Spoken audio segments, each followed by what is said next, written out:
And we are live. Welcome, everyone. You're watching Hard Targets Multipolar News channel, open source intel by the people, for the people. I was thinking about starting a Twitter space today at the same time, but we'll see how that goes. Talking a bit about FedNow, while the iron is hot. I don't see a lot of people talking about FedNow except in, crypto YouTube spaces. So while everyone's preoccupied with the Barbie movie and the Oppenheimer movie, which both came out today, I just thought it would be worthwhile to talk about FedNow, CBDCs, while there is room in the conversation for while we're not being crowded out. In the meantime, though, all the usual links in the ticker. You can follow me on Telegram. Just you never know when you're gonna get bans. You can follow me on Telegram at Hard Targets Intel, as well as Iron Sun USA on Twitter, where we're trying to make a concerted effort to grow our follower count, across all spaces. But we will be joined by some guests today. Going to be having the Yankee Tanky in the room. Just maybe some other guests as well on the docket. But yeah, we're gonna keep it focused today. For those of you who don't know, FedNow is a program that's been in the works since 2019, and it's a supposed updated payment method for banking systems in the United States to be able to have instant payment settlements. So, in the way that Cash App or Venmo, in order to have like a free service of sending money, you have to wait 48 hours or however long it is to be able to send money to and from somebody. FedNow would be able to settle that payment instantaneously. And the catch is, it is a program that is centralized under the U.S. Federal Reserve. And many are calling it the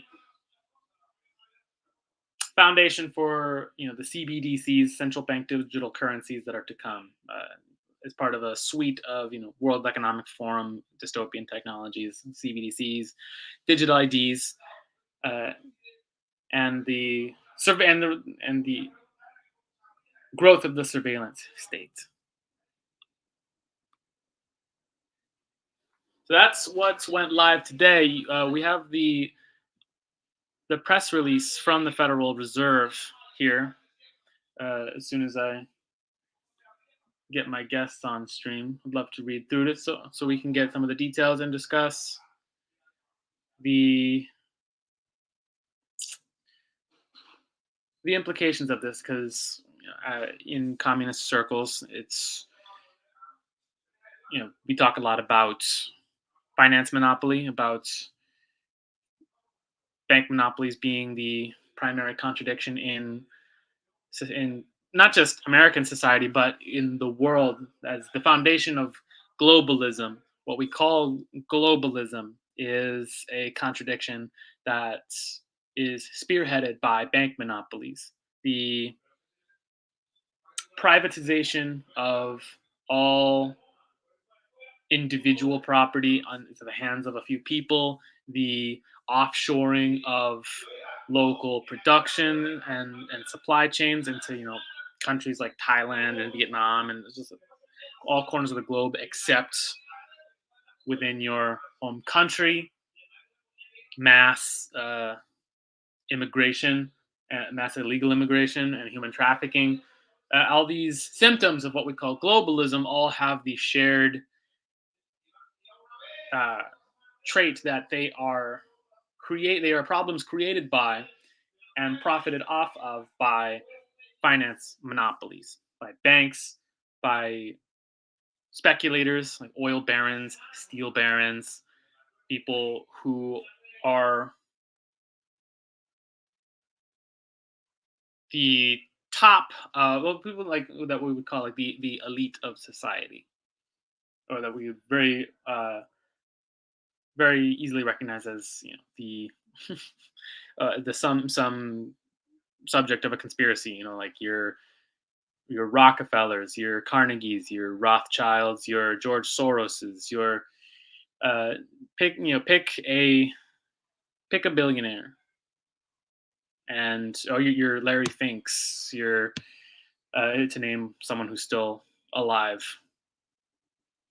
But one thing that most of those people have in common is that they are. It's not just that they're billionaires. Because there are billionaires who have made their fortunes off of uh, industries other than finance. Donald Trump is a perfect example. Yeah, I mean he's a real estate mogul, but he's also a TV celebrity, and he's also had a number of smaller side projects like Trump Steaks. Uh, has a very very famous book out. Couple of I think a couple, but my point being that his sole source of wealth is not through owning uh, banking resources.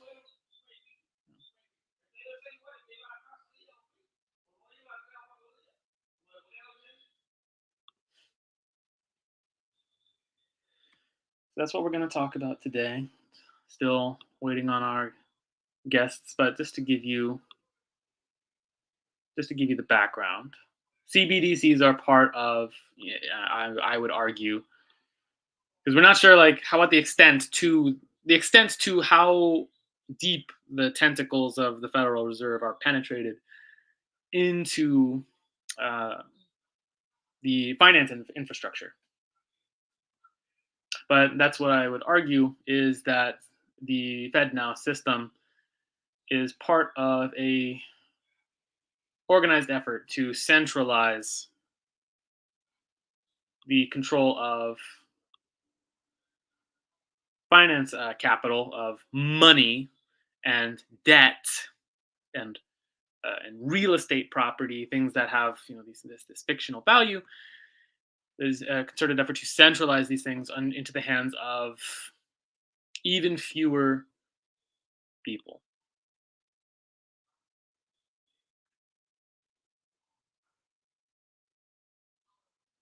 You there, Yankee Tanky? Or are you? Am I? Hey, how you doing, Tari? Uh, welcome. Now that we have our so we're still waiting on some guests, but um, yeah, how you doing? Good to have you on the stream. I am fantastic, and I just wanted to say real quick that this banking centralized system is extremely dangerous. As someone who is kind of an entrepreneur to a certain extent. I do a lot of side work. The idea of cash no longer being part of how I get paid, that's problematic. Without admitting to anything criminal, let's just say that it's a lot easier to get paid through cash than it is through digital transactions for obvious reasons. So, yeah, it's concerning. Yeah, I mean, let me just share this link to Twitter.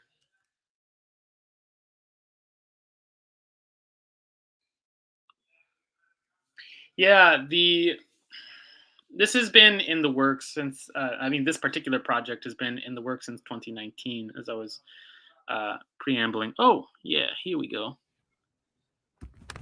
Yo, can you hear What's me? up, Milk? Can you hear me? Yeah, we can hear you. I regret that is your nickname, but Yeah. there is nothing I can do. That is just No, I know. People take the path of least resistance. path of least resistance. It's all. I might change it, but at the same time, yeah, This boy needs some milk. Yeah, I kind of like it. Got to deliver the milk. Oh God. things you say before you get someone else's wife pregnant. Oh God, I gotta change my name. I'll figure something out. All right, let's so now that we're all here, let us get this shared to let's get this live shared to far and wide. Okay.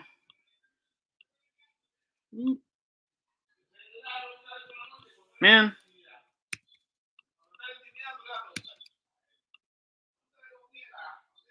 Got to get smoother at these getting everything set up. These are the trials of small channels.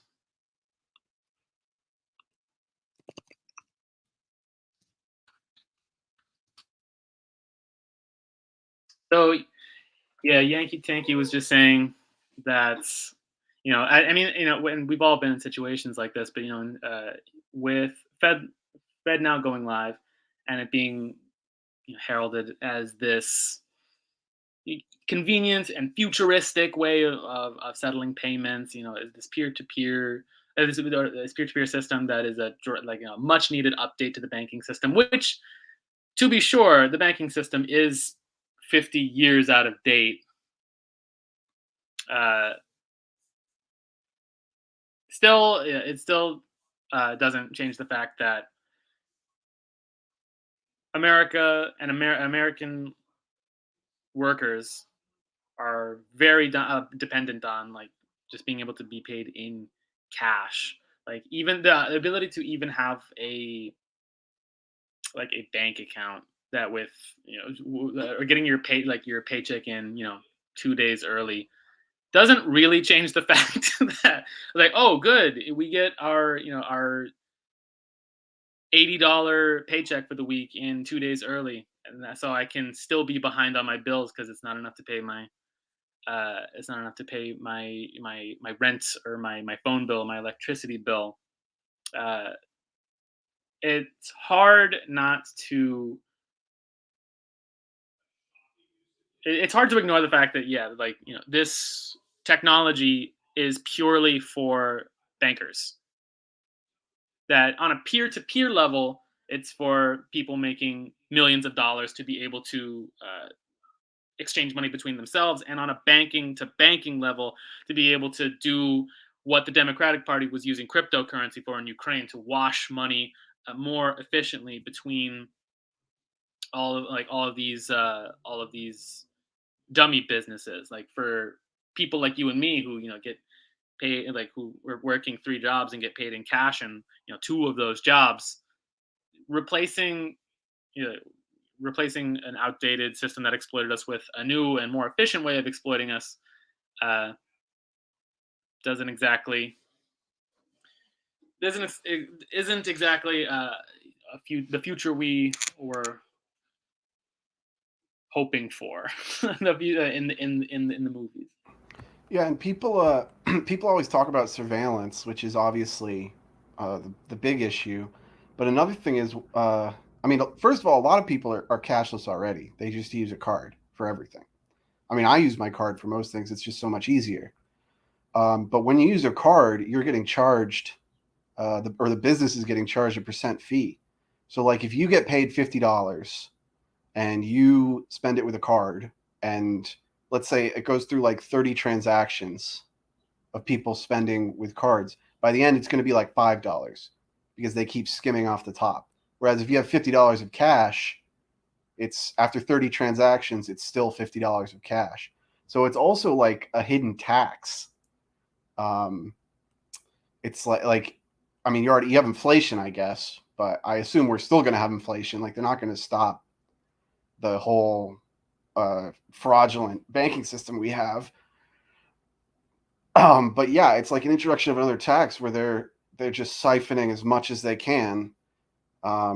And as I mentioned in the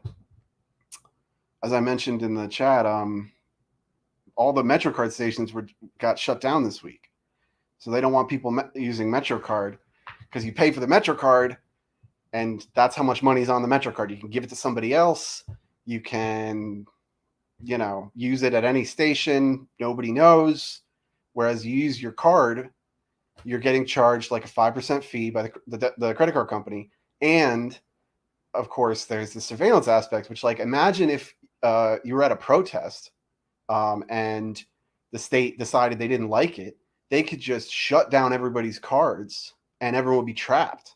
Well, I mean, we already saw what happened with the Freedom Convoy up in Ottawa, Now, that's without this institution, so they can already do this. But why would we want to make it easier for them to shut down our ability to, have a voice in this country? It's just asking for, more control from those on the top down on the bottom. And that's really what it gets down to. That's the real reason why they're doing this. The real reason why they do anything is about control now. We could talk about the tax and the for-profit motive and all that stuff, but our system is already socialized, and these people in power, they don't care about getting more money. They could care less about their wallets. All they care about is making sure our wallets are shrunken and by any capacity, and that's the main reason they want to do that. They want to make average working folks poorer. They want to make small business owners poorer, and that's what we're witnessing right now with the introduction of this digital currency system that they're trying to shove down our throats. Yeah, that's because we think about like hidden fees that what are going to be the hidden fees that they're going to like charge in this, but the real hidden fee that we're going to be dealing with, and that's what we're realizing after a year of rampant inflation, is like inflation is itself a tax on people who deal primarily in wages, where it's a way to get people who are rich in property and capital. They can just like offload all of their money into accumulate those like real assets, where it's a benefit for them. They can just inflate a whole bunch of money, circulate it really fast into more real estate investments, into predatory debt. Inflation is the biggest tax on the American people right now, and a system like FedNow, which helps them, it helps them have the same like operating language, so that they can all trade money with each other more efficiently. They can all be exchanging, the same. They all have the capacity to be getting into these predatory loans, like what happened in 2008. Now, that's going to be an even bigger tax on the working class, and even inflation is degrowth, is central banks buying up all of the farmland, all of the real estate in cities, all of the industrial supply chains, all of the food, just securing it so that they have sole ownership of it, and just letting the rest of us decay, and increasing the gap between the thousand or so people, the thousand or so dynastic families in the country who own everything, and all of us in the mud pit, in the Mad Max mud pit, like in Mad Max Fury Road, where they're like the bottom of this cliff, having a stream of water just trickle down on them because they're dying of thirst. That's the ultimate tax that's being imposed on us. Yeah, don't get addicted to water, right? Don't get addicted to water. Yankee, yeah, you guys raise a good point, which is that, you can talk about fees and all this stuff, but at the end of the day, money is really not a means of exchange. It's a means of control. I mean, they don't even pretend that it has value anymore. Like, it used to be ostensibly you could trade it in for gold, but now, I mean, it's not even pieces of paper anymore. It's just numbers in a computer. It's just a big system of control. And like the people at the top, they don't really care how big their number is. They care how much shit they own.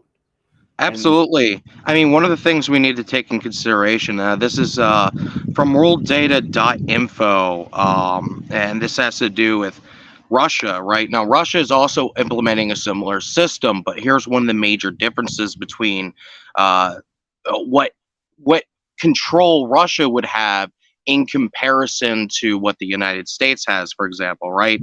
So in Russia, the average debt per person is 2,107 USD, right? But in comparison, now this is Europe, not the United States. The European Union, the average debt is 35,341 USD, right? So when Russia implements a currency system, they're implementing it on the basis of not control, but actual efficiency. They have a lot less debt on average. But when you look at the EU, or frankly, even the United States, because I'm sure it's a similar amount of debt that a U.S. citizen has compared to your member, a citizen that is a member of the EU or what have you. There's a lot more debt for that individual person on average. And that's really what it gets down to. How can we make it that it's more efficient to put debt on the people of these given Western countries? So when Russia or say even China were to implement this system, these people don't have the kind of debt that you see in the West, which is the mechanism of control that that is going to lead to the issues we're going to see down the road here in the U.S. Yeah, let me. I like the direction you're going in. Let me flip it on its head for a second. Do you know Robert Kiyosaki, author of Rich Dad Poor Dad? Yes. I'm not familiar with him, no. He's one of those many like wealth gurus that you see on YouTube, and like my dad watches Robert Kiyosaki. that's a really popular book among conservatives. Yeah. He talks about like there's bad debt and there's good debt.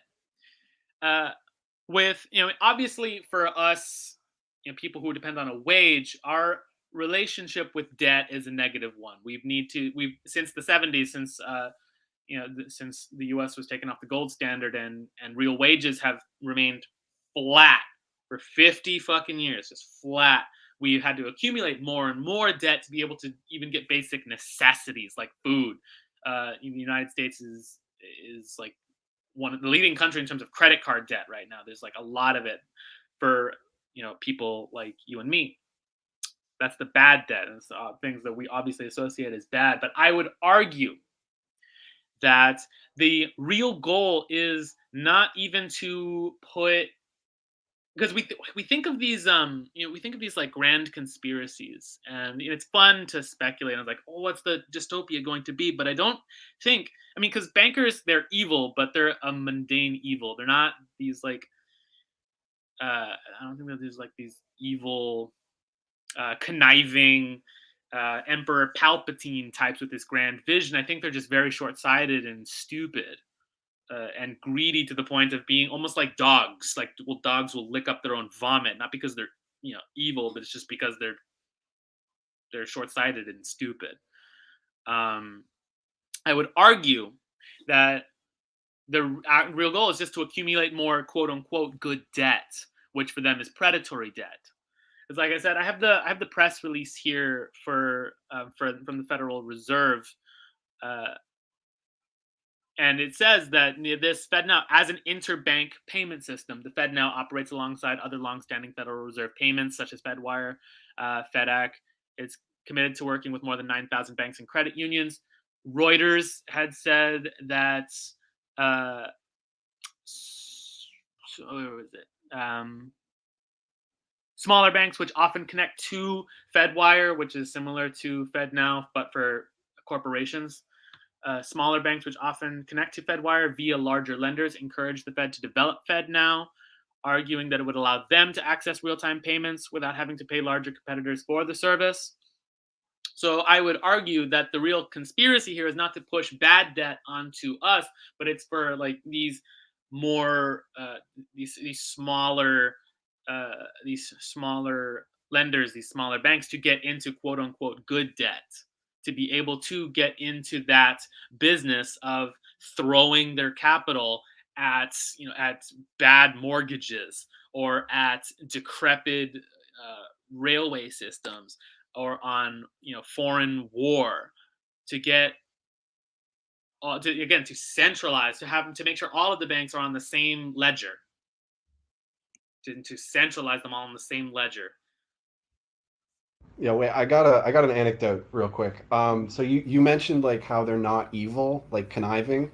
So I want to talk about that for a second. I got a friend who was working in finance, and how it would work is a business would hire them to like increase profitability, and part of that involves layoffs, of course. Oh, he was a consultant. Oh Yes, God. yes. So, but listen, so they would hire them, and they'd send him a big Excel spreadsheet and say, "Look, we need to lay off like 30% of these people."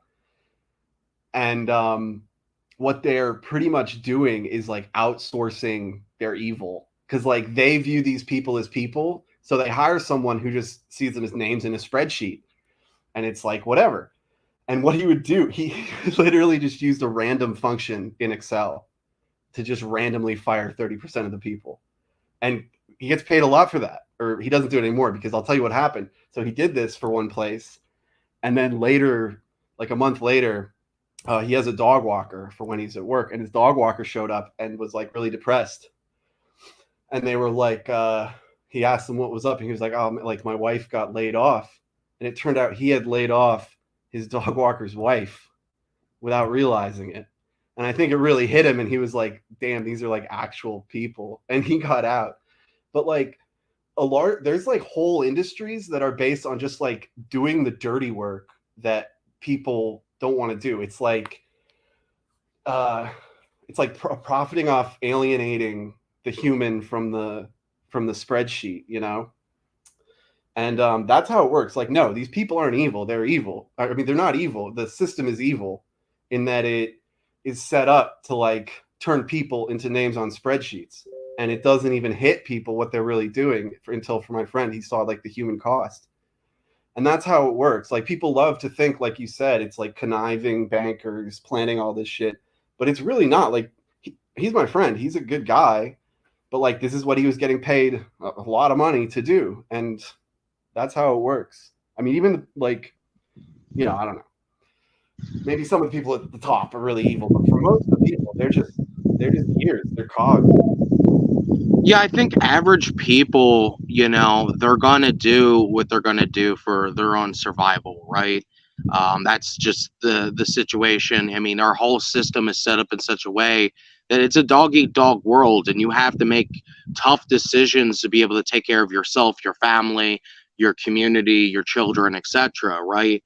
And like I don't blame individual people. I mean, I call me biased as much as you might like in that regard, but my brother, I mean, he works for one of these big financial investment companies. I'm not going to say which one because I'm not trying to risk his job or whatever. But you know, my brother's a good guy, right? But that doesn't change the fact that the institutions themselves are evil inherently. I mean, my brother doesn't like these institutions. We disagree on politics, but he wants to see it that people have healthcare, people have jobs, people have secure financial futures, be able to own their own home, etc. But the institution itself, it doesn't allow him to operate on that basis. He has to be able to secure his own standard of living to work for these companies that like you were saying are individualizing and people to a degree in which they're so disconnected from what their actions actually do in our system. So we shouldn't look at our fellow Americans as, these evil people. But what we should do and recognize is that these institutions need to be dismantled. We need our own institutions that are for and by the people and of the people, for that matter. That's really what it gets down to. And then, when you look at systems in China, when you look at systems in Russia, what you have is institutions that are geared to improve the material conditions of average people. Even in times of war, like Russia is in right now, it's more affordable to get a used car. It's more affordable to be able to have your own home. It's more affordable to be able to purchase food. And they can do that in a time of war. We know for a fact, our system would be capable of it if it was instituted that way, but it's not. It's instituted in a very specific way to keep us in poverty, as designed by those on the very top. Your bank teller is not the problem. The banking institution and the owner of the bank is the problem. Yeah, you have two radically different. I guess they're not radically different, but you have two different visions for what different or better financial system would look like, at least off the top of my head. The first is like what you mentioned in China. It's like, yeah, you do have a very robust banking system, and it is centralized under the Communist Party of China, but it's the workers' dictatorship which has a dictatorship over the allocation of capital. They are pretty they are pretty non-negotiable in terms of developing infrastructure, like telecommunications, energy, construction. All that stuff is funded by this centralized finance. And then, what were you going to say? No, you can finish. Which is the preferable version for me. It would be like this updating with the FedNow system, only it's American citizens who have control over the Federal Reserve. It's a lot simpler. It's clean. We know it works because we've seen it happen in Russia and China. And then you have the idyllic version, the utopia that is envisioned by cryptocurrency people. I'm not sure how into the crypto scene either of you are. They get pretty pie in the sky, and there is a lot of overlap, like between like the conspiracies that they see of happening with FedNow, with CBDCs, and how they view like cryptocurrency, decentralized cryptocurrency is the way to combat that. We all need to have individual ownership over our finances. We need to destroy all centralized banking infrastructure. And the reason I say that these two visions aren't that different is, ironically, I think it's these same crypto people who are facilitating the more rapid decay of the legacy banking system so that it can be further consolidated by the largest, by the BlackRocks and the JP Morgans. If that makes sense. Yeah, one thing I think people don't understand about our system, everyone talks about how the Fed prints money, but actually all banks create money. Like, this is something people really don't get about debt, and I have this argument all the time that when people go like get a mortgage from a bank, they think like, okay, the bank is lending me money from their reserves and I have to pay it back. But that's actually not what's happening. The bank, because they can do this thing called leveraging, which is a rate set by the Fed, and it's been as high as 22 times. So they have some amount of money in their reserves, but they're allowed to leverage. They're allowed to lend out 22 times as much money as they actually have in reserves, which means they're creating money out of thin air. So and it's not just the Fed, all banks do this. So when you go get a loan from a bank or a mortgage, they are creating money out of thin air, lending it to you, and then you have to pay it back with interest. Yeah, that's the good debt I was talking about. That's why 97% of our money is debt. So I mean, if I did that, it would be counterfeiting and I'd go to jail. And if an accountant did that at a business, it would be cooking the books and they'd also go to jail. But when a bank does it, it's not only legal, but it's the basis of our whole economy. And that's why we have inflation. That's why we have crashes like in 2008. Like 2008 was not the kind of crash that you'll read in like Marx in like Socialism, Utopian, and Scientific, which was the kind of crash in 1929. 2008 was completely like derivatives of derivatives and speculation, and just it's because our economy is based on fraud. And one upside maybe of central bank digital currency is if you didn't have this like tactile money that you could actually get out of an ATM and like hold and give to people, and it was all just digital, maybe people would wisen up to this, that it's a scam. It's a pyramid scheme. Like the people at the top don't care about money. They care about things and they use money to get things. And then the people at the bottom, I mean, just watch any Hollywood movie. Money is the universal motivator. Yeah, a briefcase full of money is the MacGuffin in how many movies? And like it's pieces of paper. It's worthless. You know, it only has value because we think it does. And I think maybe if it was all just like abstract in the cloud, maybe people would wisen up to this and start to opt out of the system. I mean, because if people want to trade whatever they want to trade with, like Bitcoin is an example of that, but I mean, they can't really stop people from just using cash. Like the bodega is going to keep taking cash. So I really think this isn't going to happen. I think people aren't going to accept it. I mean, if you want to talk about the cultural influence of money, right? I mean, look at what I think it was pretty much most of last year. What was one of the most popular shows that was getting pushed everywhere? It was Squid Games, right? Yes. You know, like we see a culture that's like all of our television shows or movies. They're all based around money, right?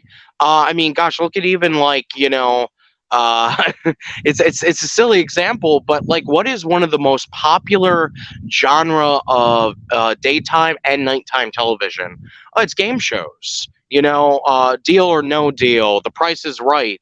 All these shows are Wheel of Fortune, etc. Jeopardy, even. You know, all of them are based on this idea of, oh, you can get rich if you are lucky or you have the right skill set.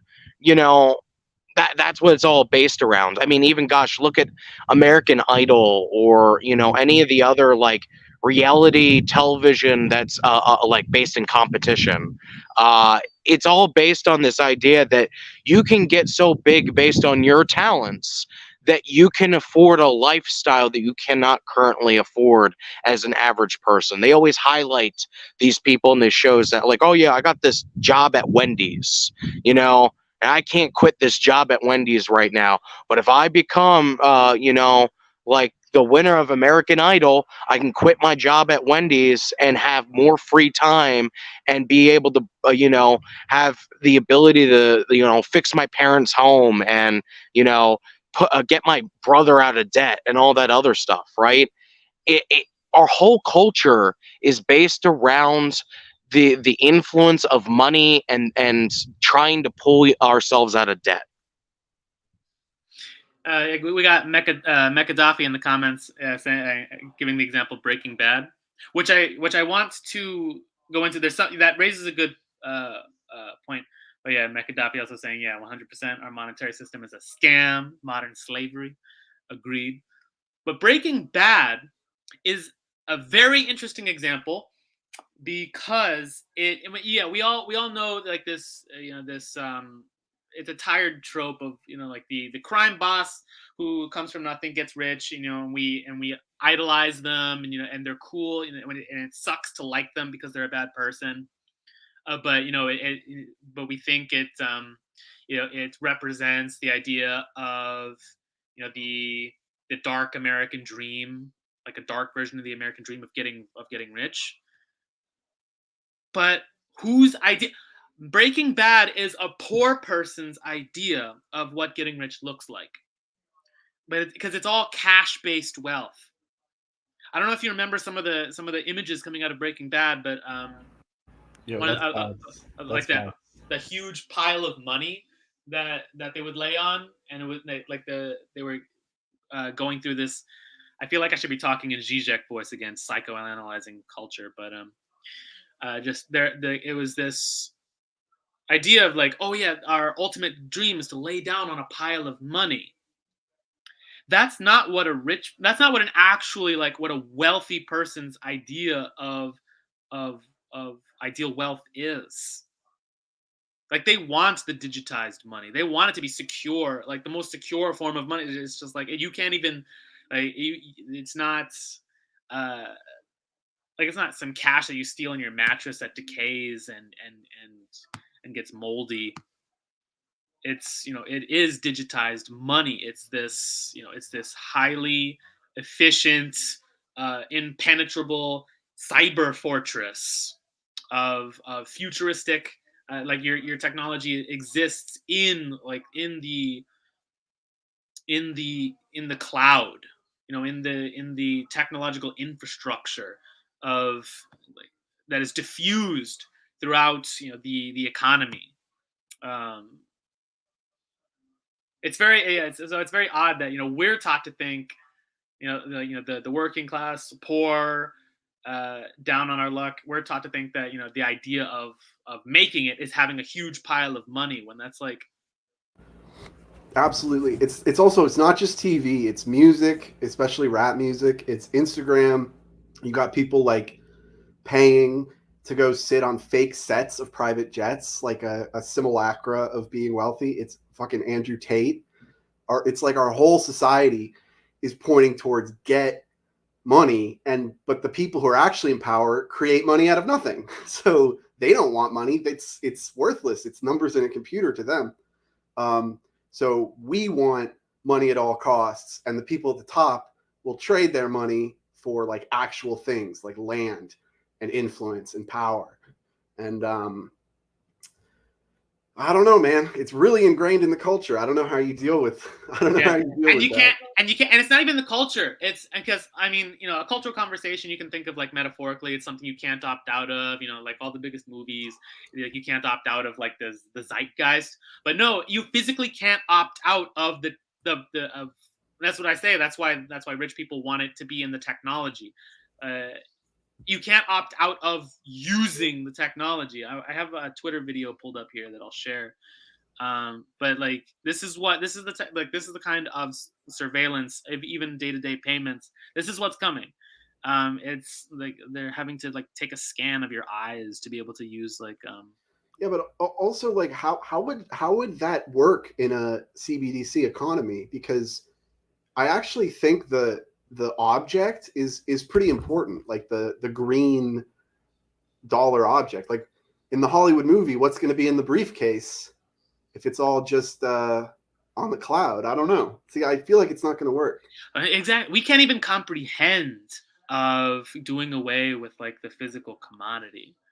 But but like the conversation of what that looks like is being had without us. Like this, here's the video. Yeah, let's see this. So the tweet says, "Welcome to the future of payments. FedNow and CBDCs are joining forces. Say hello to a world where your biometric data is the key to your social credit account linked to your wallet. Who knew conspiracy theories could be so spot on?" Social credit. Well, I mean, that's the thing. What is money if not a social credit score? I have an answer for that, by the way. But yeah, just this is instead of like Apple Pay where you tap your phone, you scan your eyes onto a physical like scanner. I'm not sure if they put it in my right hand or my forehead, I'm going full schizo. I'm going into the woods like Kaczynski. Yeah, Mark I think the Beast. I'll like this is the signs I'm seeing in the background are in English, I think. So I'm pretty sure this is in the United States. But I'm not entirely sure. I've seen stuff like this in China. Yeah, that's the famous. States, yeah, these are white people. They're white My father, I mean, he's religious before political, right? And I'm not going to be saying that he's correct on this because I think this is hard to, comprehend in a material sense. But, like this resembles the mark of the beast. When we're talking about putting a chip or putting, using our fingerprints or whatever the case might be to be able to access, our own money, our own, the value of our own labor. You know, it it's understandable why there's so many Christians that look at the system and be like, no, this is the mark of the beast. This is Satan. This is the Antichrist. There's a reason why there's so many conspiracies around stuff like this, because there's legitimacy to there being a conspiracy. Yeah, well, we talk about how people aren't evil, but the people at the top they do worship Satan, and you may not believe in it, but they do. So Sam Bankman-Fried was definitely having weird sex orgies in the Bahamas. Oh, fucking Jeffrey Epstein's fucking temple, dude. Yeah. And I mean, it's a whole rabbit hole, but yeah, satanic cults are real. They're very powerful. And it just makes sense because the things these people do that are so anti-human, I mean, you don't even need to get deep into conspiracies to know some of the shit they've done, even just the Iraq war. Like, well, why are they doing? There has to be some sort of ideology that's making them do such anti-human things. I definitely agree. I mean, when you look at the Roman Empire towards its decline, something that was very common before the rise of Christianity was that there was these occults centered around like these imported gods and deities.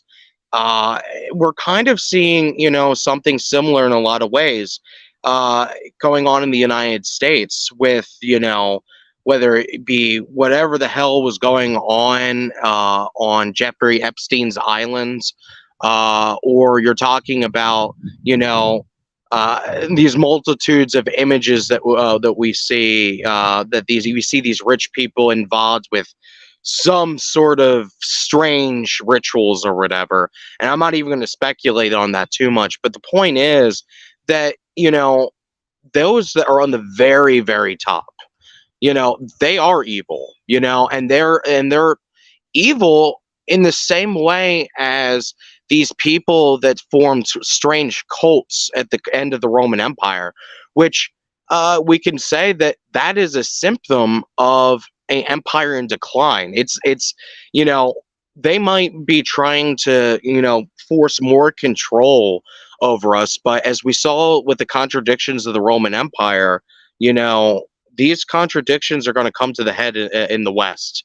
And while they're going to try to implement this system, I think you're right, Milk. I think that there's a high chance that, the American people aren't going to accept this. The people in the West are not going to just accept this laying down. There is going to be some sort of, counter-hegemonic movement, beyond the online conversations that we're having right now.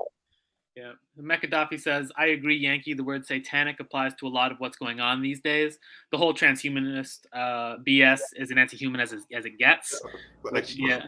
Can't talk about that on YouTube. Can't talk about it on YouTube. Get it down, pull it down.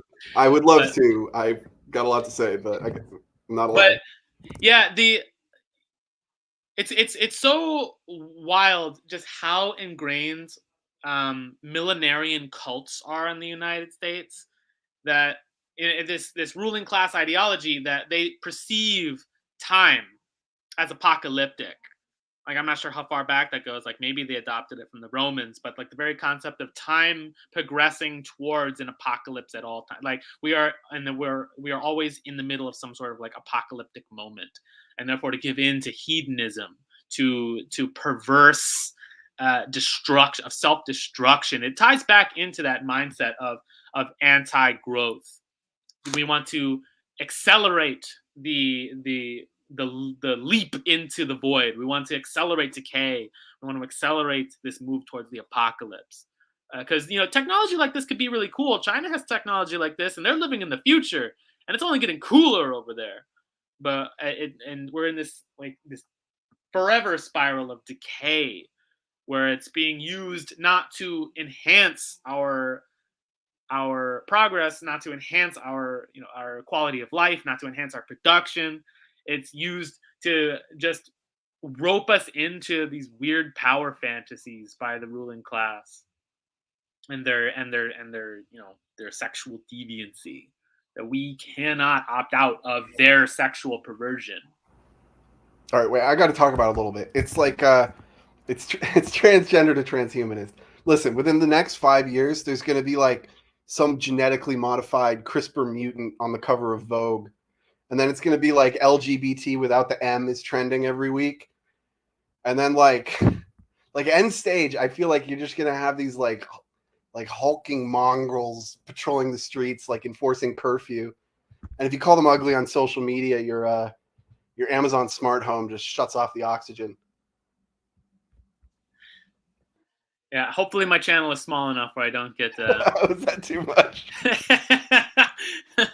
I suggest using whenever you want to refer to a degenerate group, refer to them as a TOS group. That way you avoid any of those issues. Sorry, I hope I don't get your. I mean, if you get banned, then you know what I said is true. Yeah, just to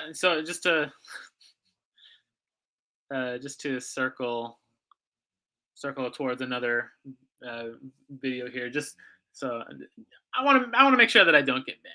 I want to try to, but Sorry. Yeah, no worries. But, No, I mean, I'm saying they're going to be like CRISPR, like gene modified, like 20 rows of shark teeth and whips for hands or whatever. Yeah, and you have to. You can't say you wouldn't want to bang them. All the best eyeball tattoo artists that got their that cut their teeth and literally cut their teeth in prison to look like yeah, that's what it's gonna. I mean, like that guy who I forget who that guy was years ago. It's an old meme, so I'm dating myself here. But like he put like diamonds on his cut teeth or whatever, and he has a flat top hat, kind of like what I wear, and he's just like saying something to the extent, "I'm gonna blow up like I don't know nobody," and then just chatters his teeth afterwards while hysterically laughing. Oh, all right. I don't want to get your channel banned. So yeah, let's cleanse our palate here. This is one of the crypto people, like one of the big crypto YouTube channels. Again, they've been sounding the alarm bell for this kind of thing. They were one of the first people to start talking about BlackRock in mainstream channels, or not mainstream, but in popular channels. That was an alarm that started to sound on crypto YouTube. So this is one of those guys who's when did this come out? 3 weeks ago. Just keeping his ear to the ground for what CBDCs and what CBDCs actually look like, and how the people who write policy for the freaks in power, how the state who works for them envisions that, what their concerns are for that sort of technology. Let me play this video for a second. Regardless, it would still cause the most unholy mess. Can you hear that? Hypotheticals aside, Emmanuel Cleaver was next, and his line of questioning was so incomprehensible that even Janet couldn't understand. From what I was able to gather, the Treasury is planning on eventually tracking all real estate transactions for illicit finance reasons. Yikes. Roger Williams was the 16th to ask questions, and he asked Janet about an upcoming tax rule that 32 million small businesses will have to comply with starting 2024. The problem is that the IRS, which is part of the Treasury, has yet to publish guidance about this rule. Janet said they're working on it. Right. I forgot about this. Yeah, because I watched this video to remind myself of like what are the consequences of things like this. We lost Yankee. Let me see where he went. Man, we got to get on Rumble. I hate censoring myself. I mean, I have a Rumble channel. It's just small. I think people are going to start flocking to Rumble during the election cycle because they're going to censor RFK Jr. I think Trump is obviously already censored, and I think they're the two populist candidates. So I think people are going to be, I don't know. RFK Jr. is also kind of glowy. So. Definitely. Like the Israel, he was. What is with the Israel stuff, dude? I don't want to derail. Let's talk about Janet Yellen. No, this is something that I forgot to mention. Everyone made the joke. There was like memes on Twitter that Joe Biden was taxing people who made more than $600 on Venmo. Like, oh, if the IRS, if you made more than $600 on Venmo, the IRS will be stopping by your house. And that was on a third-party app that the government doesn't have direct access to. So when we talk about like hidden fees and hidden taxes in this FedNow system, it's not hidden. It's going to be like a feudal level of taxation just imposed on you if they can't if they can't grow the economy, if they can't grow industry, then they'll just they'll just return you to the soil like a dirt farmer in feudal Germany and just tax 90% of your income, and whatever's left you can like feed your family bread crusts. Like that's Except we won't get 180 days off for religious holidays. Right. We'll be working 10 times harder than any feudal peasant and making just as much money. Oh, it's straight up the enslavement of mankind. That's the goal here. So, live in the pod, eat the bugs. All of your transactions are tracked. You will have nothing, and you will be happy. So that's what he's talking about here for this particular meeting between the ghouls. Let me see if it. Yeah. Jim Himes was up next, and he spent most of his time reminding everyone that the US couldn't possibly disconnect itself economically from China. I must admit that the way he said it sounded a bit too pro-China, and Janet's responses were likewise abnormally balanced in that direction. And that's his name. It's Coin Bureau. He's a very large crypto YouTube channel. Very biased. That's the other thing about the crypto bros. They're very anti-China because China is anti-crypto, so they're anti-China. Libertarians, they're all libertarians. Libertarians really have to like get with the times. Oh, did you see what was going on Twitter today with Nina Turner and the Libertarian Party of New Hampshire? Oh God, what happened? I saw that. That was. I'm not going to say that I agree with the response, but it's a little. It's pretty funny. I'm not going to deny that. I'm just going to say, libertarians like Libertarian Party New Hampshire. I'm not going to talk shit because I like that account, but libertarians say silly things sometimes. That's all. Yeah, so that's something you kind of have to put up with on these crypto channels, unfortunately. But let me keep playing the video here. Just had to give a good. Then, after Janet finished getting grilled by Tom Emmer for spending so much money during the pandemic, Bill Foster asked whether it would be prudent to use central bank digital currencies, or CBDCs, to ensure that all the money being used to rebuild Ukraine is being spent on what it should be. I wish I was joking. Bill literally said that they could use digital euros or digital dollars to ensure this. Janet said it was a, quote, interesting proposal, but said that it wouldn't work because Ukraine doesn't have its own CBDC yet. Some of you may know that Ukraine has been rushing towards a CBDC despite the war. I wonder who's behind that decision. Because of the war. Yeah, that's because of. That's the other thing about CBDCs. You see them pop up wherever there's just disaster in what neoliberals would like jerk off to the free market. They're like, oh, it naturally like corrects itself. It's the perfect system. And then you have Ukraine, which is just like all the vultures of the EU are just pouncing on it and turning it into a war zone. Nigeria is the same way. Nigeria, which introduced digital naira, nobody uses it because they understand just how that it's not for them. It's for the people who own. It's for the British banks who own Nigeria. It's for the oil bankers whose dynastic like families still own the oil that's under Nigerian land. You know, Yeah, that's the thing I said. I said I didn't think people would accept it, and the ruling class definitely thinks that too. So they're going to have to do some sort of COVID scale psyop to actually get this going. Like right. it's not just Which makes you wonder what the whole climate change shit is about, right?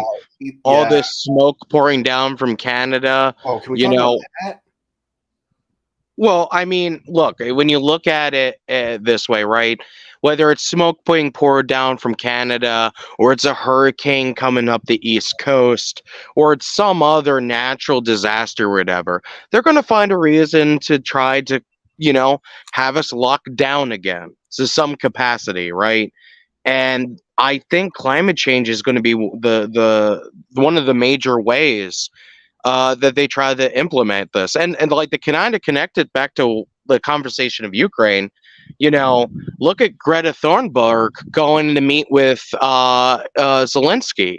Like, what the fuck Mm-hmm. would Greta have to do with Zelensky? I mean, especially when the Nord Stream 2 pipeline was fucking bombed and created one of the largest eco disasters in human history.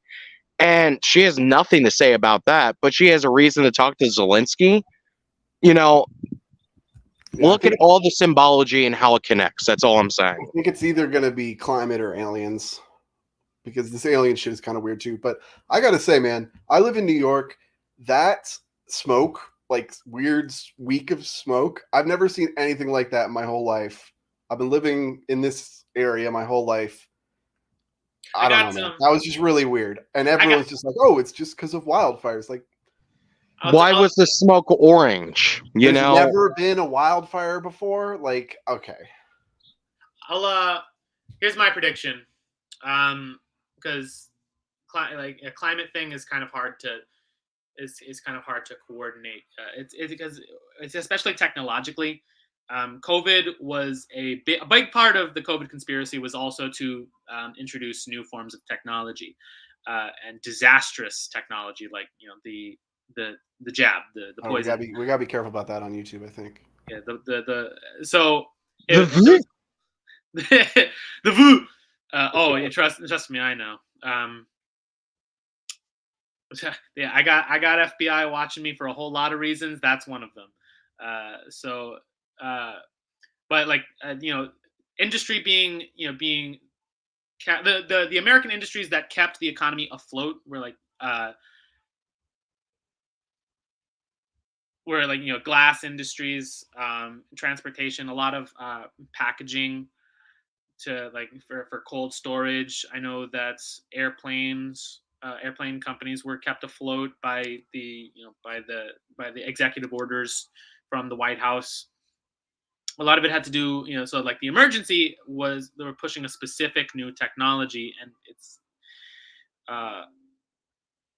and the problem itself was also technology. My prediction is that it's going to be an internet blackout, like a big one, because I don't think we fully appreciate just how much. I mean, our telecommunication system is dog shit, but I don't think we understand just how dependent we are on it, even though it is dog shit, and how much of it is centralized in ocean-laid internet cables and in things like Amazon Web Services in terms of storage and GPU computing power.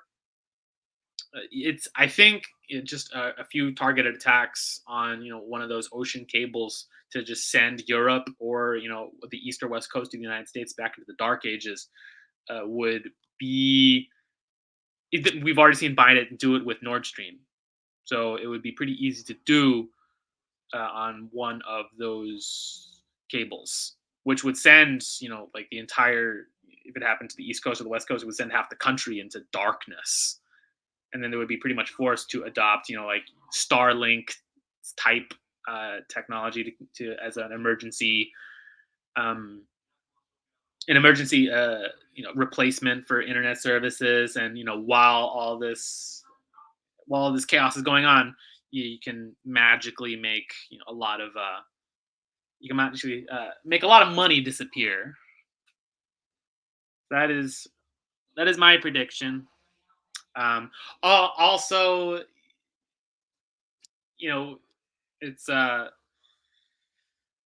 I heard I heard Dmitry Medvedev talk about it on his Telegram channel, and that guy's just a total Chad.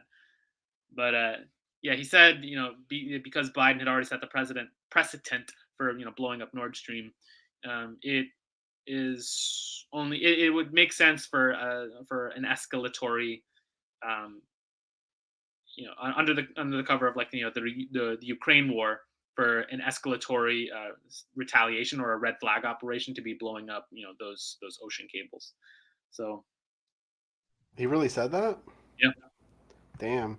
Dude, that would be apocalyptic. If the internet went down, yeah, that would be apocalyptic. Well, another thing to look at, I mean, who's to say they don't put out another, plague, if you will, right? I mean, we saw the biolabs in Ukraine, and RFK Jr. has admitted that they were doing things with genetics for stuff to basically be more likely to kill Russians, right? Who's to say that that couldn't be something that they're planning as well? Like, we have to take that in consideration, that there could be a second plague that comes around as well. Yeah, and that's the other thing about if there was an internet blackout, we also, because a lot of these hospitals are just like clinging by a thread in terms of keeping all of their files up to date, their communication infrastructure. It's garbage technology from it's like 90s Windows operator level technology that they're using, and having something like an internet blackout happen, they would have to resort to communicating on paper, and they just don't. The odds of something disastrous going on in everyone's hospital, mix-ups between patients, and or even not even be able to process as many patients as usual, so that you have to you can't accept as many people in an emergency room because you physically can't communicate with other parts of the hospital, or you'd have to communicate through a fax machine. Can you imagine? Yeah, that's just one of the parts of the it's one of the sectors of the economy in America that is reliant on internet services, as decrepit as they are. If it just went away, that spells disaster for millions of people. I mean, I'm just even thinking about on a personal level.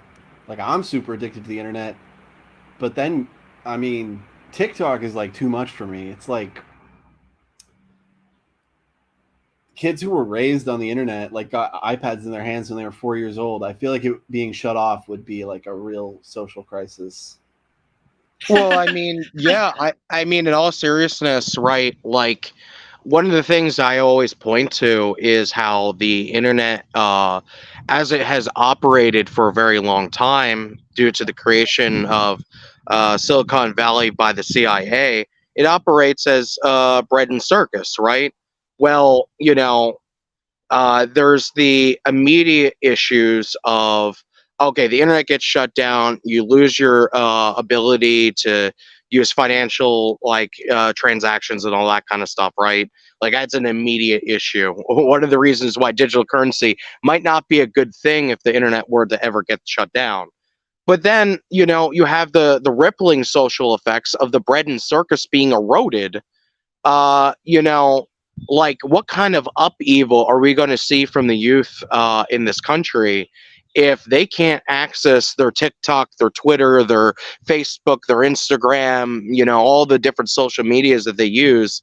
I mean, when you no longer have bread and circus, the people will rebel.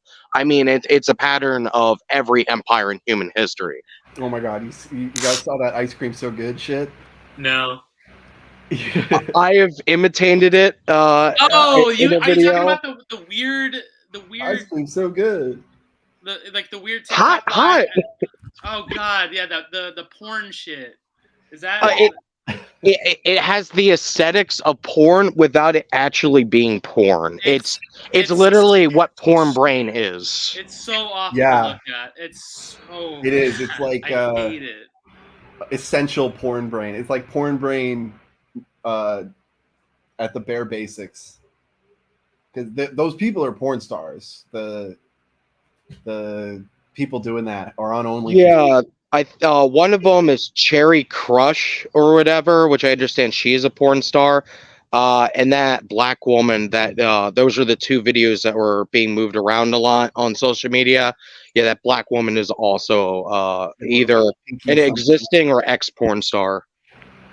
You saw Hassan defending that shit, saying That's hardly surprising. I mean, Hassan Piker is like the most porn-addled man on Twitch. boner socialist. Yeah, he's the quintessential boner socialist. Quintessential boner socialist. Mekadafi says anime is like that too. Yes, anime is absolutely. And for that matter, video games too. I mean, like the physical actions of like these Cherry Crush porn star streamers or whatever, like what the actions they're imitating reminds you of a character on a loading screen while you're waiting for the game to load. Yeah, They're called NPC streams. Yeah. So here, me having been looking into like these crypto channels for a year and a half now, this is something that I think about because I hang on, let me plug in my computer. Is they have this big thing that was popular when NFTs were popular, was talking about how it was going to how it was going to revolutionize video games, and you could play to earn money. You could play to earn cryptocurrency, and you could earn these NFTs would help you earn money. And that's so my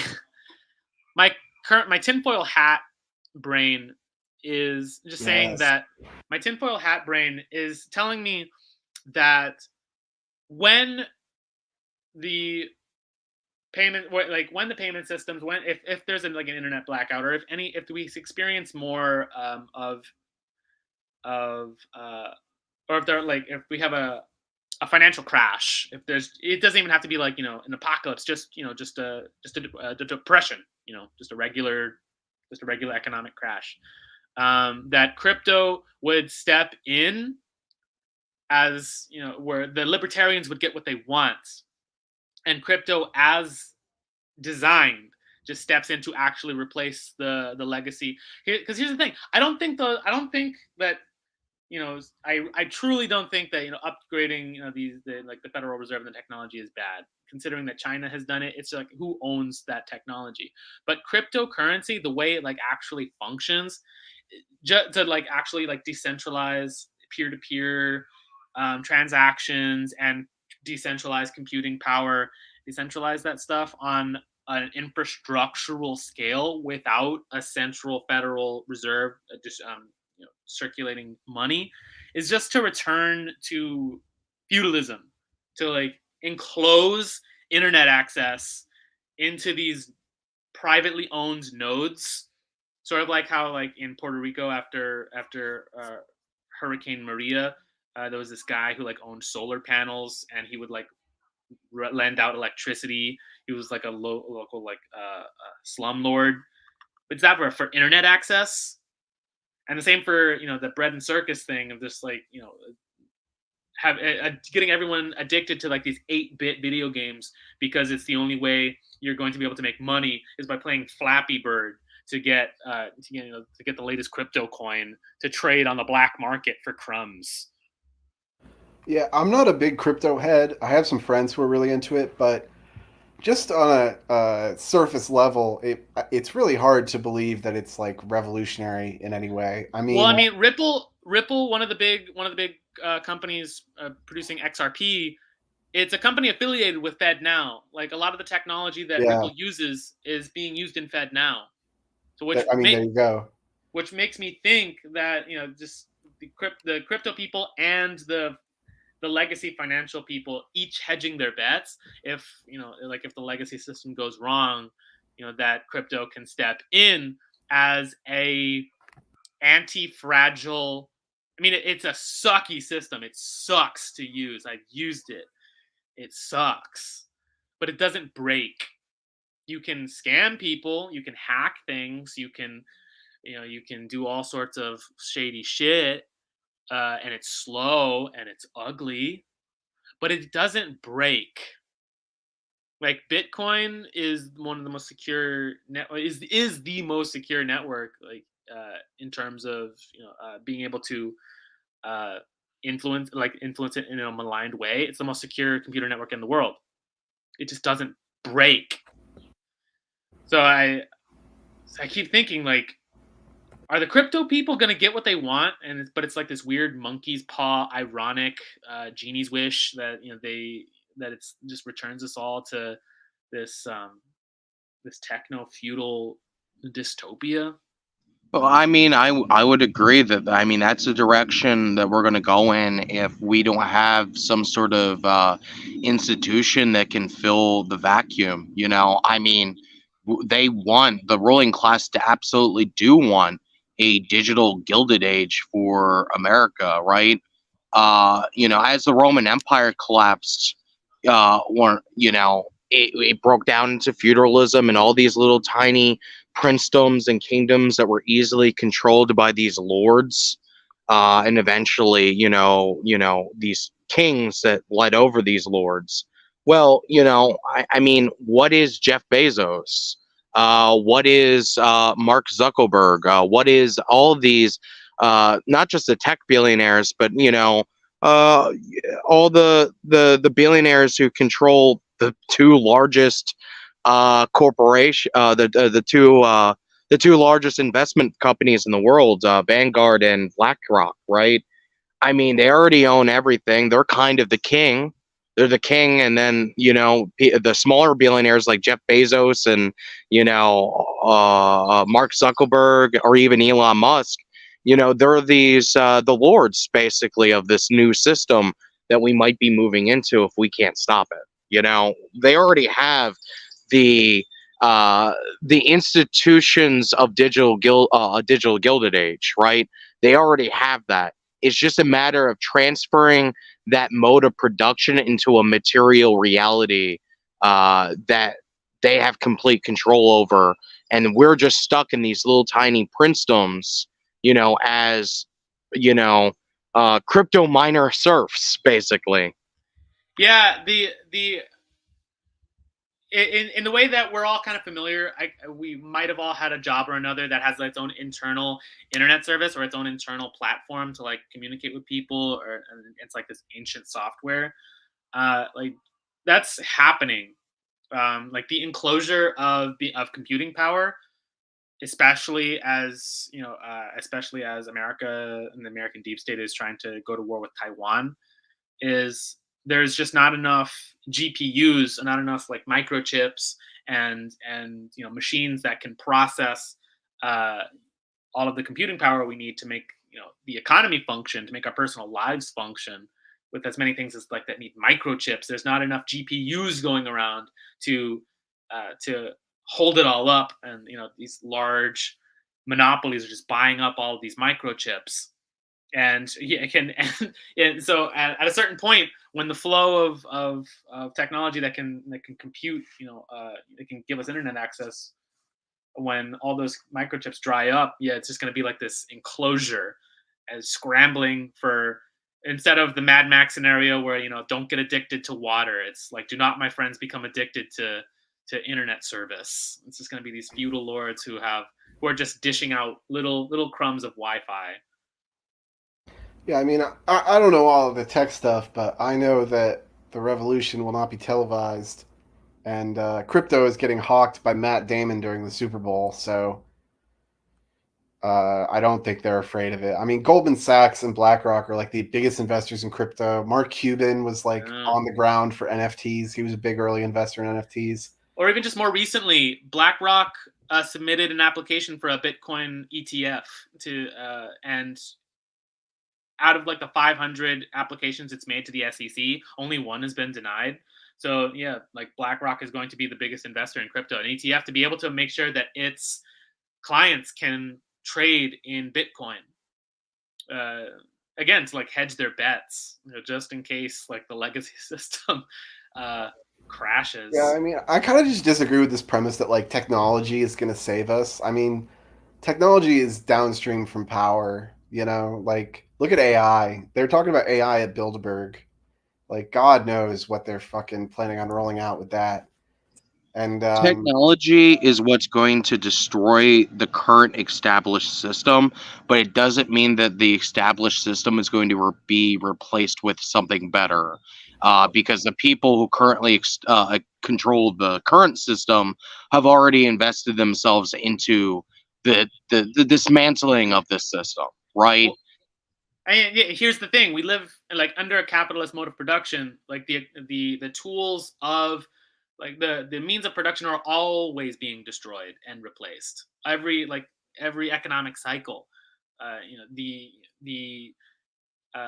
gasoline powered engine replaced the steam engine, and then all of this infrastructure needed to be thrown out and replaced. You had all of you had the automobile replacing the horse and buggy, and then you had electric cars are trying to now they're trying to get rid of everyone's gasoline powered cars and replace it all with electric cars. The means of production are always being destroyed. This is just this is nothing new. This is just a transfer of that apocalyptic thinking from hardware, hardware material things to software objects, to the cloud, to this intangible like Wi-Fi, like nebulous realm that we think is gonna collapse. And I mean, probably will. I think I would generally agree, yeah, but I will say that this mode of production, unlike the transfer from like the steam engine to the gasoline powered engine or whatever, right? This mode of production is a socialized mode of production, right? Uh, it is subtracted from the material. In that regards, I mean, Karl Marx kind of predicted that capitalism would eventually become socialism, right?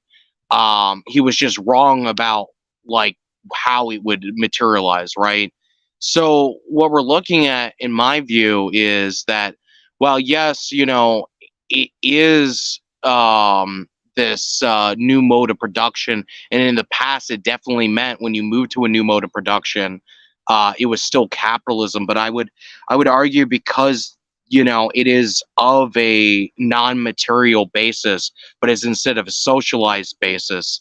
The current system is, for lack of better terms, it's socialism for the rich, or it's fascism, or it's something other than the capitalism before 1929. I think that we have already graduated to a new system that we don't really have a good way to really define, because it's different than fascism, and maybe even saying socialism for the rich isn't really necessarily accurate either, because I mean, there's plenty of rich people that are getting screwed over by this other group of rich people. That's what you see with the divisions within the ruling class right now, where you have more of the libertarian mindset from certain capitalists, even like the Koch brothers to some extent, versus, the Silicon Valley capitalists, right? So we're seeing like this division of the ruling classes, Bonapartism, because the mode of production has been socialized, and it can't keep everyone that's on the top in the same position, and they're fighting amongst themselves because of that. Yeah, we're in this weird. Yeah, I agree with you that we're in this weird interstitial space that's not. I mean, yeah, like we're not in capitalism. But we're in a socialized mode of production. But it doesn't feel. But it still feels like I mean, but the ruling class is still operating in that capitalist mindset. We're in this weird in between space, and yeah. So I think, to move the conversation to like a last little segment here, I just wanted to talk about this ways forward. Like, what do we do? And honestly, since we're already in like this in these early stages of the socialist mode of production, where we're very dependent on like this wide web of a supply chain that spans like the whole world, and these supply chains can be uh, or you can be started up and stopped just like for on demand. When someone like orders an electric bike in Britain, someone across the world can like start up the production process for as many electric bikes as they need, and so uh, what I think needs to happen is take that system, that socialized production, and just and that I call it auto completion. That system of knowledge that allows you to gather all of the tools you need to like build products and commodities, uh, whenever you want to, and just like have AI just help you generate the blueprints to put this production line into place. Just build that sort of decentralized system of industry just in the United States. Just make it local. It won't be it probably won't start off like uh, as big as being able to compete with Tesla, but even just I think taking ownership of something like the BlackRock AI system that connects all these assets, and being able to coordinate all these small businesses to be able to produce and amplify the things that they're already making. Well, I think it's kind of similar towards the end of feudalism to some capacity, right? When you had the mode of production dramatically change, where you had capitalists and the workers struggling against the feudal lords throughout Europe. And I mean, that's also the ramifications of the American and French Revolution, right? um we are in a similar stage where there was the gilded, like the guilds, or rather, and the guilds acted as these internal mechanisms of producing a reproducing society in a different way that feudalism wasn't able to compete with. I think that's what we're seeing right now, and I think that we need to escalate that contradiction and start. Cooperatives would be a good place, I think, to start in a lot of ways. Unions, I think, have been effectively crushed over the last 100 years. I don't think unions are really a good mechanism nowadays, especially with them being infiltrated by the Democratic Party. I think that what we're going to see, and I don't know if we're going to see it necessarily with infrared, but we're definitely going to see some version of this even after Haas launches the Shadow Party. He's talked about how he wants to make branches, like the branches of the Shadow Party, function similar to cooperatives, right? So it will be a combination of a financial kind of thing where you have people that are like small business owners getting together, pulling their resources together, using this modern technology as a mechanism to benefit their own businesses and their own communities. But then it will have a political nature, like Haas's idea of the Shadow Party, where these cooperatives all are linked together in some sort of political basis. And that will create the climate, in my view, that, will not just will we have our own institutions that we're collectively building together, but these institutions will also have a political basis. connected directly to average working folks in this country. And I think by putting together the political and the financial aspects of our own sovereignty, we're going to be in the position where we can not just further erode this system that isn't helping us, that is putting us into deeper control, but it also can act as a political mechanism that will eventually fill the vacuum that will be created through the U.S. empire and the Western imperialists in general collapsing and their system disintegrating. Right, like these decentralized little shadow communes being able to produce more than the legacy system could organize us to do, if for no other reason than they've just led us to rot anyway. So like whatever methods of like organization we can bring together on like a communal level can be able to feed ourselves, decentralize the industry so that we can outproduce the people who own everything. Milk, you were going to say something? Yeah. So what we should do going forward, the way the bourgeoisie is using technology is to make things more impersonal, right? Like that's what CBDC really is at its core. I go to the bodega, there's another human being behind the counter, but to interact with them, I need to interface through this central bank digital currency, right? Which is being surveilled and controlled in all these different ways. And to counter this, we need to be using technology to become more personal, not more impersonal, but more personal. So like for all these leftists LARPing on Twitter, you know what? I think the one thing that really spooked the ruling class in like the last 5 years was Wall Street Bets. Was when the people on Wall Street Bets came together and used their meager funds and this socialization on Reddit to actually take money from hedge funds. Through Robinhood, right? They were using just like Robinhood. Yeah, they shut it down. They shut Robinhood down. And I'll tell you what else. There was an anti-work subreddit that got really big. And then there was this Jesse Waters interview where he interviewed one of the mods. And it was like, this was a total op. Maybe I'll make a thread about this. But Jesse Waters destroyed the subreddit. And I think it was an op because people in the ruling class were afraid that this subreddit was going to result in a wildcat strike in the same vein of the Wall Street Bets push on GameStop.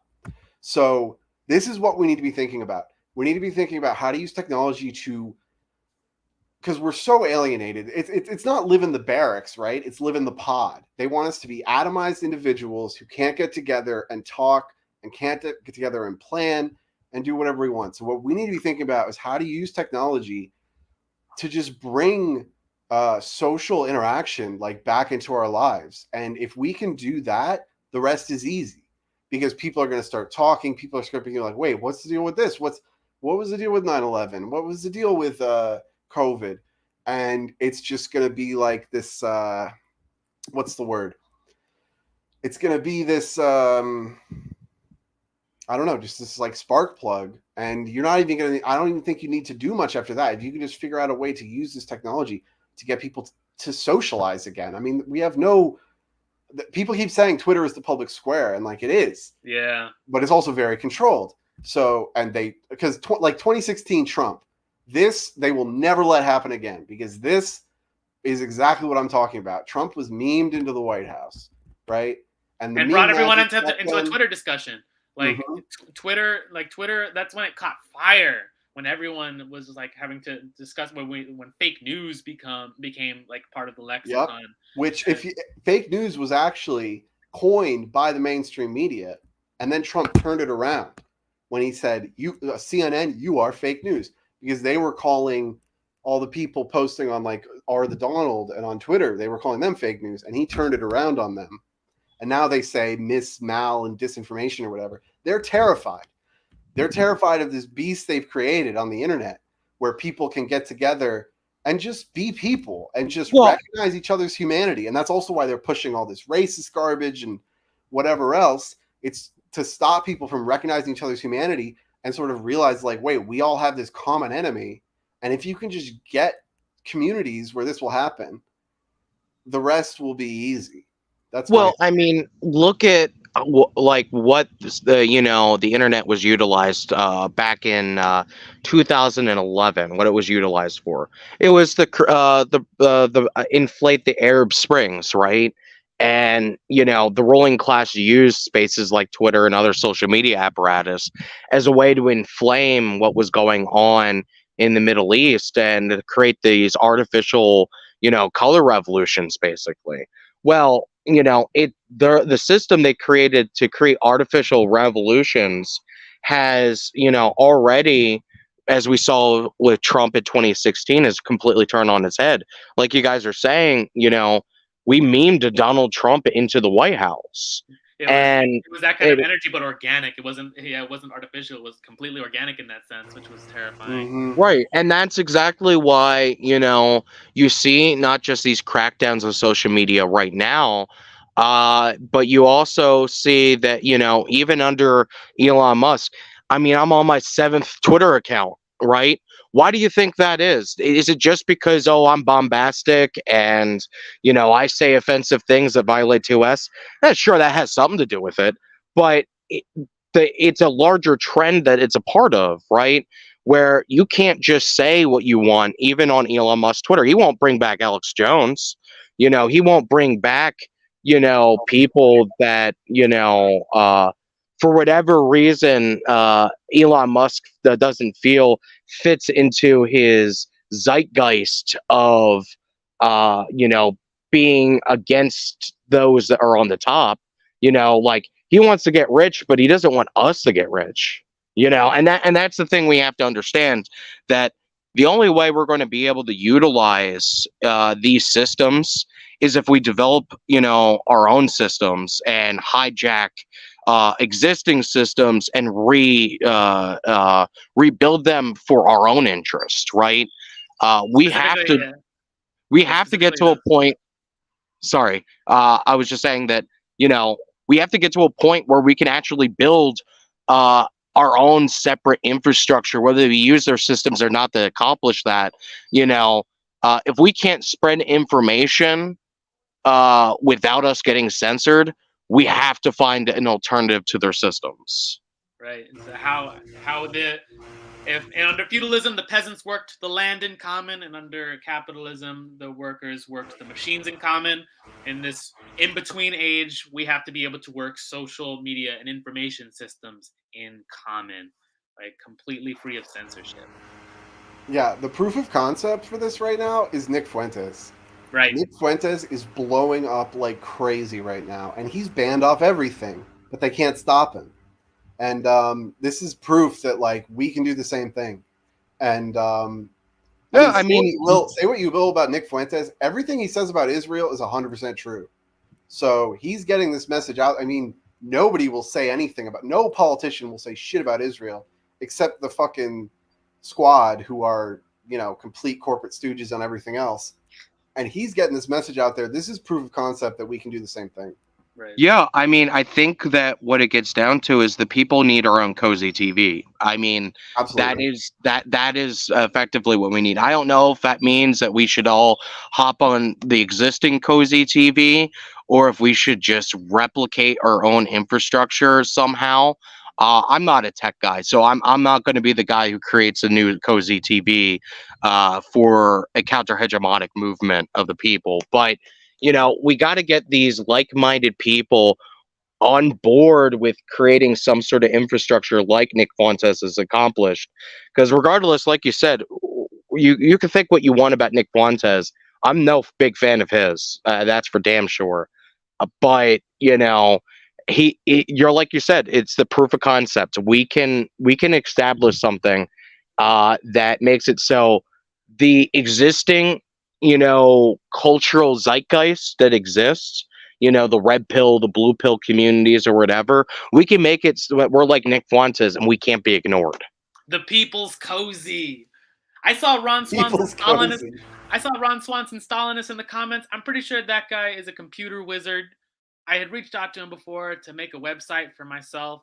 But yeah, we gotta make that happen. That's the goal, and I'm gonna write that. If it takes me 10 years, I will. That's gonna be on my mind forever now. But Mekadafi says, "Free Yankee." I agree. But y'all, you have any?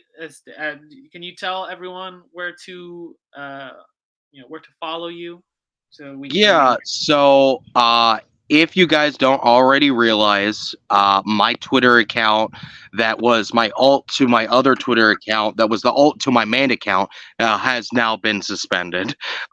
So the best place to follow me is at Burrito Boy. That's BADBURRITOBOI.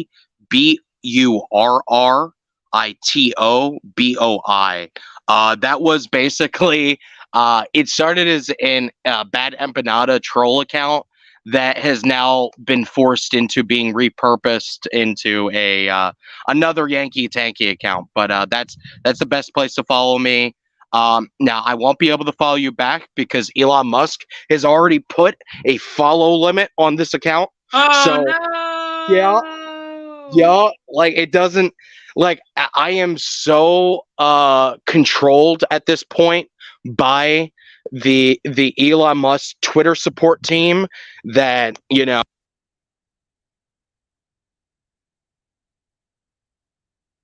What happened? Oh no! Now Yankee Tanky's phone has been hacked by the deep state. Deep State got him.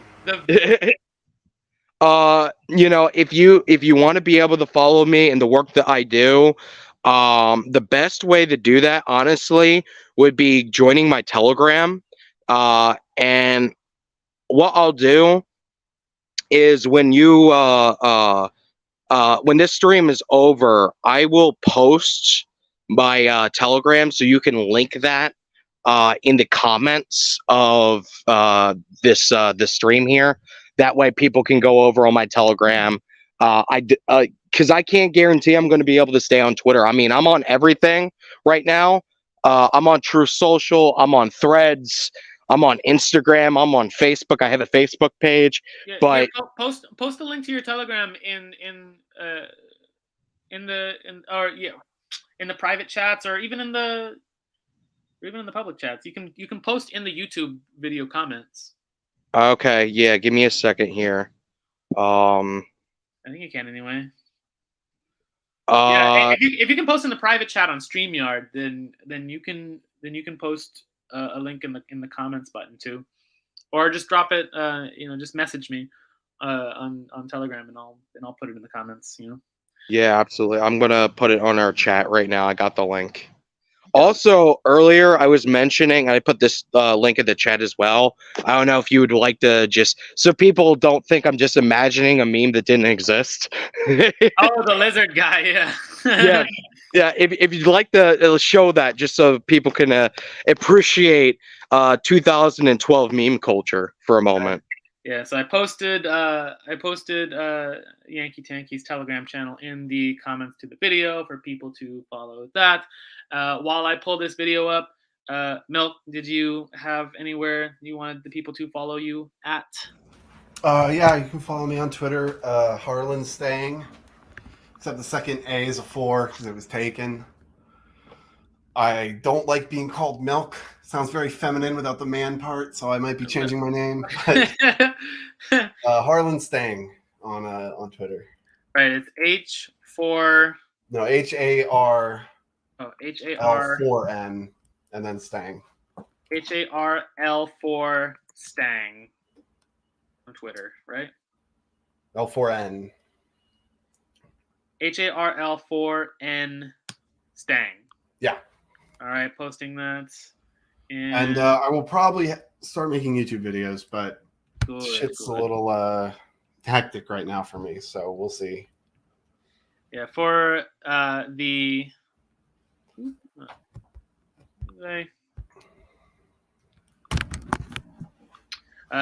I have the video pulled up here.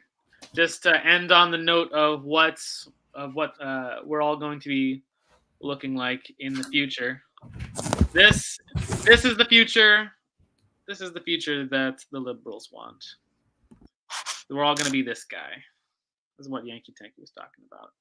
My main goal is to blow up and then act like I don't know nobody. Oh my God, that's it. You won't be able to insult that guy without getting canceled. 2012 House, memes. 9 p.m. sharp. Can't wait. I can't wait for the lizard people to pass down their aesthetic to the common man, so that we can each have our own eyeball tattoos and diamond shark teeth. What a time period we live in, gentlemen.